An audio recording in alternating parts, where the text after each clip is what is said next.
It requires that any person or business entity that is accepting money from or acting as an agent to a foreign government must register with the Department of Justice. Now, you would have to, that means file reports. You'd have to detail your compensation. You have to detail your expenditures, your communications. Essentially, the reason for that is obvious, so that we as Americans know that we are being influenced by agents of another government. I personally wish that we would also be able to see this in terms of like right away knowing when people are lobbying that they would have to announce that we are lobbying on behalf of Big Pharma and we accept money from them, but they don't have to do that, right?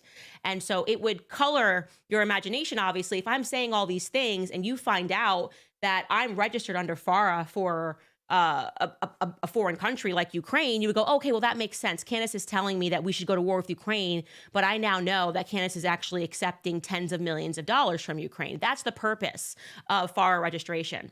So when the American Zionist Council came into fruition in 1949, they were lobbying on behalf of the newly formed foreign state of Israel, okay? And the JFK said, you guys now need to register under FARA. Now, again, I've explained why that would be important, because it would change the way that you understood the news that was coming to you. You essentially would understand you were listening to a commercial.